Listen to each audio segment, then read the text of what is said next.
పరిశుద్ధాత్మ వ్యక్తి వలె వ్యక్తిత్వం కలిగి స్పందిస్తాడని కొన్ని గుణ స్వభావాలను ఇప్పటి వరకు తెలుసుకున్నాం. మరి ముఖ్యంగా వ్యక్తిగా ఉన్న త్రిత్వములోని దేవుడు అనే విషయం అత్యంత ముఖ్యం. అంటే తండ్రి అయిన దేవునితోనూ కుమారుడైన యేసు ప్రభువారితోనూ సమానుడు.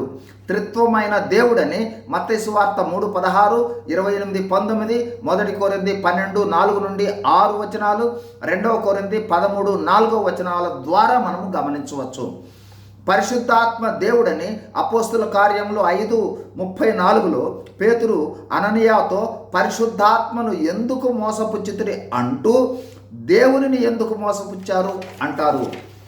అట్లాగే 1 కొరింథీ 3:16లో మీరు దేవుని ఆలయమై ఉన్నారని, దేవుని ఆత్మ మీలో నివసించుచున్నదని వ్రాస్తూ ఉన్నాడు పౌలు భక్తుడు. అంటే పరిశుద్ధాత్మ దేవుడు అన్నమాట. దేవుని లక్షణాలు పరిశుద్ధాత్మ కలిగి ఉన్నాడు. ఎందుకంటే పరిశుద్ధాత్మ దేవుడు కాబట్టి.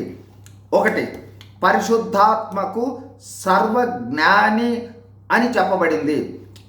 1 కొరింథీ 2వ అధ్యాయము 10-11 వచనాల్లోనూ, యోహాను సువార్త 14వ అధ్యాయం 26వ వచనము, 16వ అధ్యాయం 13వ వచనాలను బట్టి సర్వజ్ఞాని అని మనం గ్రహించవచ్చు.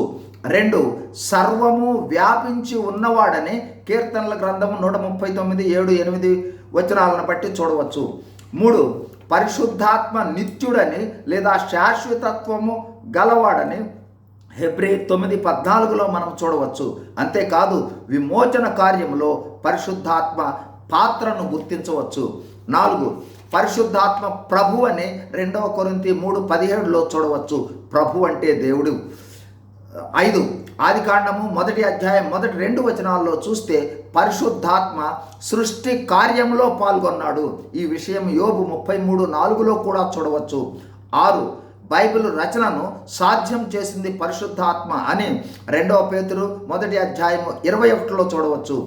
7, పునర్జన్మ కార్యము లేదా నూతన జన్మ కార్యము పరిశుద్ధాత్మని ప్రమేయము ఉందని యోహాను సువార్త 3:5లోను, తీతు 3:4-6లోను తెలియజేస్తాయి. కాబట్టి పునర్జన్మ కార్యంలో పరిశుద్ధాత్మని యొక్క ప్రమేయము ఉంది. కావున పరిశుద్ధాత్మ దేవుడు, త్రిత్వమైన దేవునిలో ఒక్కరు. మనం గమనించవలసినది, దేవుడు అని అన్నామంటే కుమారుడు పరిశుద్ధాత్మను సంబోధించినట్లే, అలాగే కుమారుడైన యేసు ప్రభువు అని అన్నామంటే దేవునిని పరిశుద్ధాత్మను సంబోధించినట్లే. అదేవిధంగా పరిశుద్ధాత్మ అని అన్నామంటే దేవునిని మరియు యేసు ప్రభువును కూడా సంబోధించినట్లే. God bless you. Thank you.